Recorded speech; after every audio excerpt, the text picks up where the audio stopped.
A lot of people find it hard to let go of the things they have been taught all their lives. Cognitive dissonance. A lot of people develop that, especially college graduates. If they come across information that conflicts with the things they have been told or, taught to believe is true. So this is why it is said that college students or college graduates will never be able to truly wake up because of the cognitive dissonance that they have in their minds. It's crazy to me that people would assume that people would believe that it's dumb of a woman to, show their body off.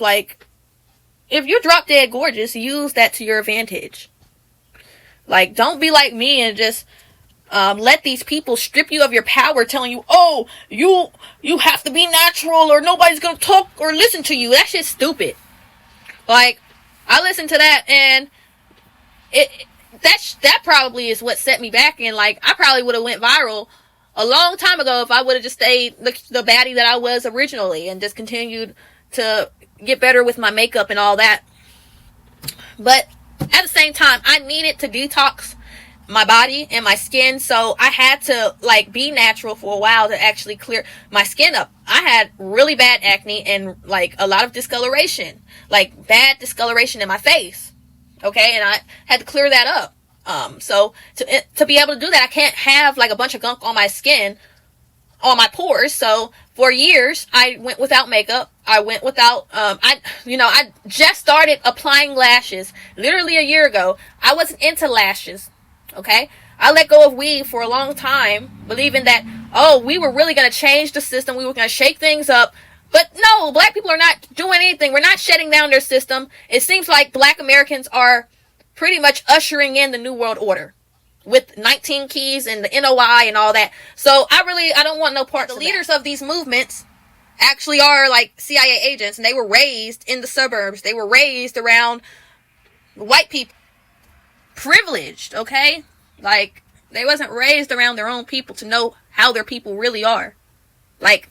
I was raised around my people. I went to all black schools. I was bullied by my own people.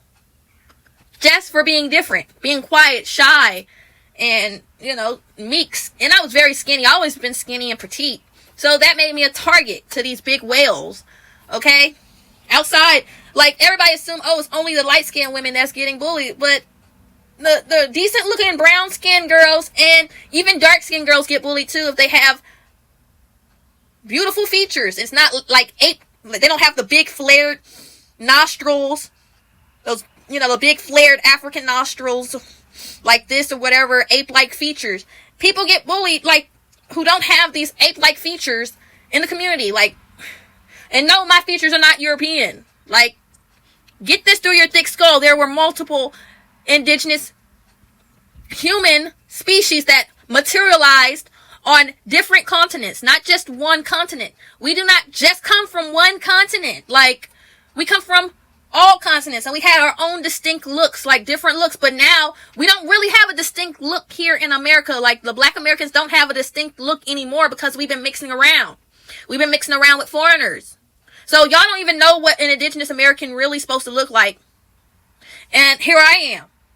I've been preserved down here in the backwoods of Alabama because white people really didn't want nothing to do with us until recently. And then 1960s is when the Africans started flooding here, and they flooded up north, New York and all that. So it's mainly the blacks from the east or up north that are really unpure.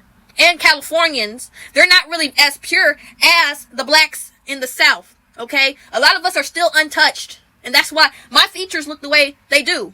Okay, I carry the phenotype of the indigenous American. And y'all want to say, I have Somali or some type of... I don't look Somalian. Look at my eyes.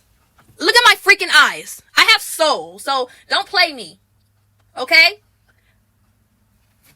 They'll say, you're Somalian because of your forehead or Ethiopian or something, but no, I don't have those features.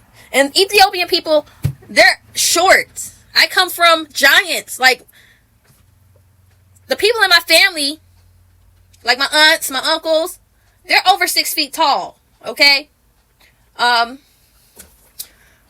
My grandma, she was average height, but she still ended up having kids that were freaking tall as crap. And, you know, the tall gene just is like kind of random now in the family, but like my uncles and aunties, they were all like pretty much giants. And my auntie Betty, she stood at 6'3". But that's another thing. Like, if you do research about the indigenous that were found here, most of the tribes that were found in America were over 6 feet tall. And that was another difference between us and the African. The Africans were short-statured people. This is why they say they come from pygmies. Okay? Because the African, naturally, like, their phenotype was small, short-statured. They were short-statured people before we started mixing with them. Okay, and yes, there are some tall tribes in Africa, but, you know, where they say we come from, the West Africans, they don't, you know, a lot of them are short, and North Africans are short. People gonna believe whatever they want to believe, and people got this mental illness to where they find it hard to let go of things